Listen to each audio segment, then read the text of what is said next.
Hey there, it's Dean Gemmell. We're already on the third episode of this new podcast from USA Curling. And if you've been listening, I hope you've enjoyed it and that you'll keep listening as we continue to make it better. Before we get into this episode, I also want to say that USA Curling is looking forward to a season that we all hope is closer to normal than the last one. And we want clubs and curlers to know that we are here to help you make this Olympic year as successful as possible. We're always working to improve what we do, and I hope that our members and our member clubs will reach out to us for facts if you have questions. Whether it's the membership process, championship events, services we provide, or anything else, we'd certainly welcome the chance to provide answers instead of trying to respond to rumors. As I say at the end of every episode, you can always connect with me through email. It's dean.gemmell@usacurling.org. That's dean.gemmell@usacurling.org. I'm happy to answer emails, and I'm always happy to get on the phone for a discussion. Thanks for listening. You're listening to The Whole Spiel, a podcast from USA Curling that puts the spotlight on people who curl in the United States, people who are building the sport, and people who just flat out love it. In this episode, we talk with a young player who has a spot in the 2021 USA Curling Mixed Doubles Trials and is hoping to help her women's team earn a spot in those trials as well.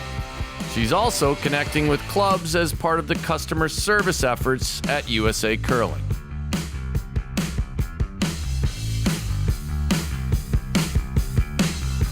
She is one half of a mixed doubles team that qualified for the mixed doubles Olympic trials last May in Wausau, Wisconsin. Jenna Burchesky, welcome to The Whole Spiel. Thank you. Thanks for having me. Yeah, and as I can see, you're on your way back from an event in Oakville where you played with your partner in mixed doubles, Ben Richardson. Tell me a little bit about how the weekend went. I know this is classic curling travel, right? You flew into Buffalo, drove to Oakville, and now you're back in Buffalo trying to fly home. Yeah, so the weekend, it went well. We ended up going 2-2. We had some really tight games. In fact, all of our games were tight. And we ended up missing out on the playoffs by just a couple centimeters. So, you know, it was a couple of centimeters in the draw shot challenge, which was cumulative, right? Did they do all four games for that cumulative draw shot challenge? And you lost by a couple centimeters. Mm-hmm. Wow. Yes, exactly. Probably less than an inch, you know? So there you go. So you've been playing, how long have you been playing mixed doubles with Ben? We started playing mixed doubles, probably about 4 years ago. Okay. And for people who don't know Ben Richardson, he's played with Luke Violette for a number of years, played with Andrew Stopera when both those units in different forms won June U21 Nationals. I'm assuming that's how you got to know Ben, but through curling? Yep, exactly. We were both playing juniors around the same time. So we met in juniors. Nice. So what do you like about the mixed doubles format? I know that's sort of your primary focus right now, and tell me what you like about it and why you're focused on it right now. Yeah, honestly, I really love mixed doubles. You know, coming from somebody who's a front end player, there's a bit more involvement in the game just because, you know, I'm down in the house talking strategy, you know, jumping up, sweeping your own stones, things like that. It's a lot of movement. You kind of are just playing every single position on the team. And yeah, it's really enjoyable. And you're throwing typically 1 and 5, first rock, fifth rock every end. Yes. Yeah. Do you guys ever switch that? Have you ever switched it in your time playing together? We have not. To be honest, it was not something that we ever really discussed. We just kind of have always played it that way, and it seems to be working well for us. Well, and that's a standard format for I'd say 99.5% of the teams play it that way, with the idea that you have a male player might be able to throw slightly bigger weight in the middle and move some rocks around. What do you think about an idea to alternate that each end, force teams to alternate at every end? Yeah, I mean, you know, I would be interested about forcing teams to alternate each end, but I can say that there are definitely some teams who do alternate between ends. And, you know, I think there's some strategy to how they're playing and, you know, switching it around. Like you said, you know, sometimes I know Ben has no problem getting up and clearing the front of the house when things get messy. So, oftentimes that's really beneficial when we're up on the board, but, it could benefit to alternate occasionally and be able to get those nice draws in. Well, I'd sort of like to see it alternate, to be honest, in some ways. Then both genders would be throwing the same amount of rocks throughout a game. I think that would be good. And I think that could be an interesting dynamic and give a team a choice. How do you want to start the game? How do you want to end the game? So I think mixed doubles is like something that's fluid, right? We're constantly trying to figure out how to make it a little bit better. How do you guys use, for instance, how do you use the power play in mixed doubles? Do you use it more defensively or offensively?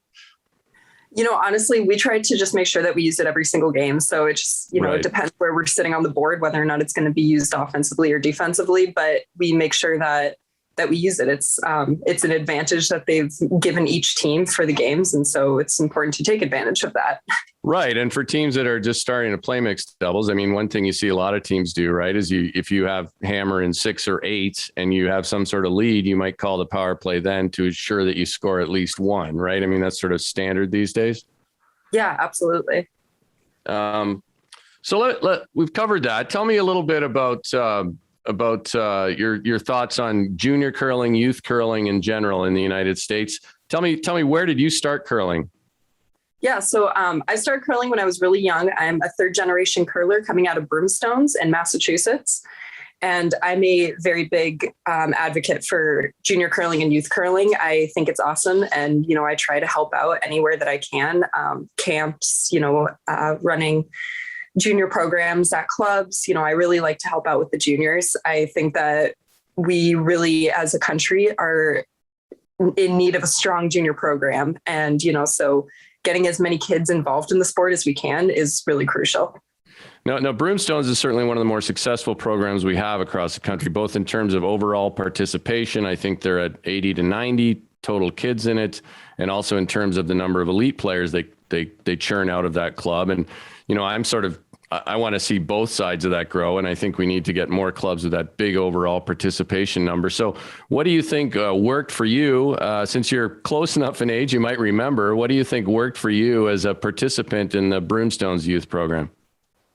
Yeah, I mean, honestly, I think the biggest factor for kids starting off in curling is just making sure that they're having fun. I think one of the main things that got me into competitive curling was enjoying my teammates and, wanting to travel to Bonspiels with them and just being out on the ice with your friends. So when you came in, did you start in Broomstones? I know they do Little Rockers and they do an in-between and then they move on to did you go through all those cycles?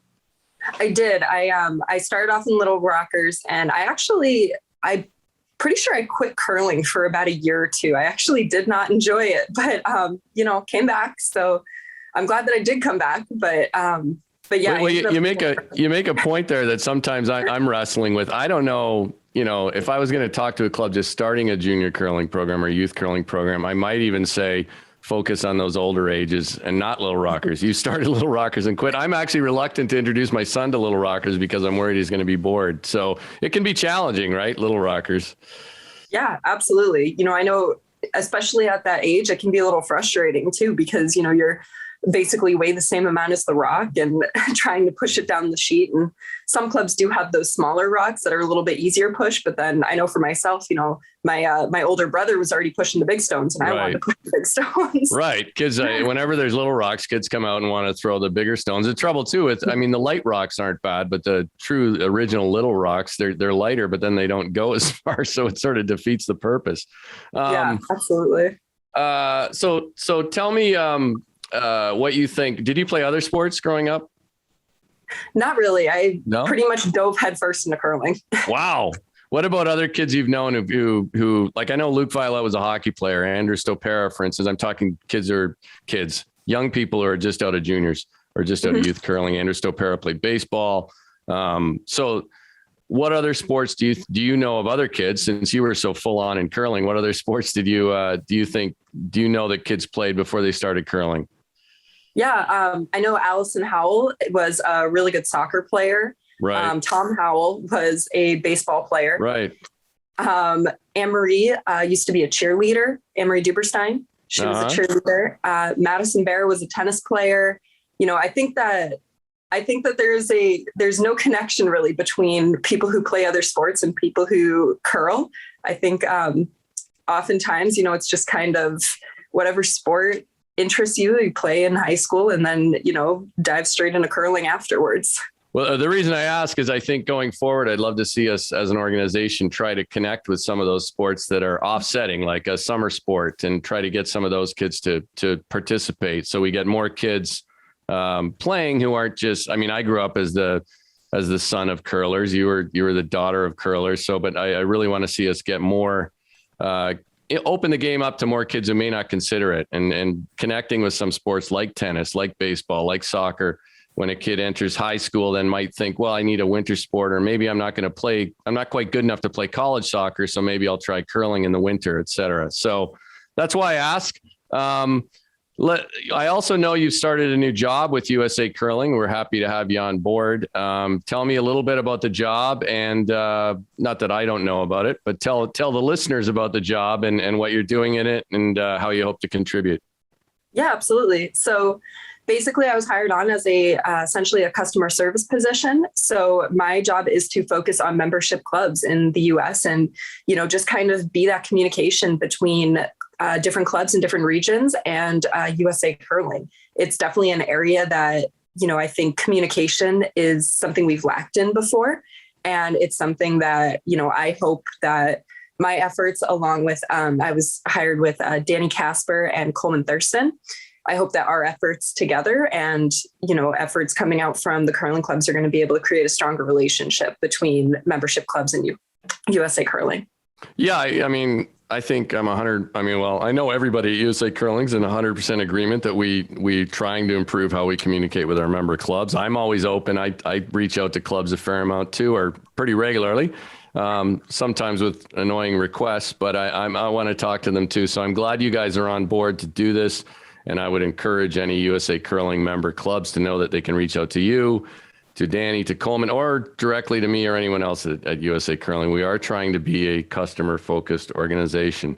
So what's next for Team Burchesky, Richardson, and mixed doubles? You've got the trials are about a month away. Do you have another event before then? So we both have events for our men's and women's teams. We're going to be playing in Ohio, actually, this upcoming week for the qualifier to the men's and women's trials. So True. We're both still in that boat, still trying to qualify for men's and women's. But other than that, we're just practicing, probably get some scrimmage games in there and getting ready to head up to the trials.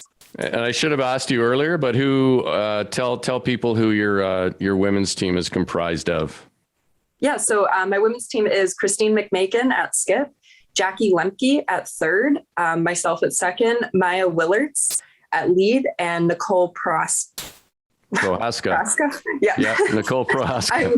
Used to be Nicole Arsenault. Yeah, that was a lot easier than Prohaska. But interesting team because you guys are from all over, to be honest. I think Maya Willards is from Michigan. You're from Boston. I know Nicole Arsenault Prohaska is from my home club here in New Jersey. So, and Jackie Lemke's a Wisconsin curler. So, a sign of how these things happen, right? So, and how did this team come together? Did you play against Christine or with Christine in junior in U21?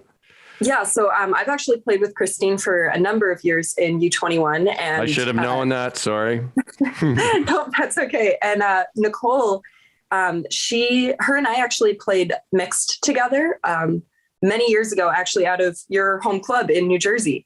We played with Tom Howell. And so recently she was looking to come back into competitive curling for women. So, her and I chatted, and it just ended up that we turned out to be on the same team. So this is when I plugged my home club in South Plainfield, New Jersey, which produced Allison Howell, Thomas Howell, and Nicole Arsenault Prohaska. So, and me, I'm going to throw me in there too. So there you go. plus a senior men's champion. So for a little two-sheeter in New Jersey, we do okay. Hey, Jenna, thanks very much for your time. I know you guys are on a schedule. You're trying to get home. Where is home for you, by the way? Twin Cities now, right? I knew that. Yep. I just moved to Bloomington. Okay. And you enjoying that? Yeah, I am. It's a gorgeous area. Do you miss Boston? area? I do. Yeah. Someday we'll be back. But oh yeah, people always go back to Boston. Well, anyway, safe travels home, and I'm sure I'll be talking to you later this week, not in a podcast, but just in general. Awesome. Thank you very much. Hey, thanks for your time. That was Jenna Burchesky on the whole spiel. If you've never seen Jenna curl, head over to the USA Curling YouTube channel to watch replays of her competing with Ben Richardson at the most recent USA Curling Mixed Doubles Nationals. You'll find a link in the show notes. I'm Dean Gemmell, Director of Curling Development at USA Curling, and I hope you'll reach out to me with suggestions for future episodes or to share ideas that can help grow our game. Email me at dean.gemmell@usacurling.org. And remember to visit the USA Curling website to find news, get results, watch web streams, or check out some of the latest USA Curling merchandise and apparel. Be a member, be a supporter, be a fan, but stay involved in the sport you love.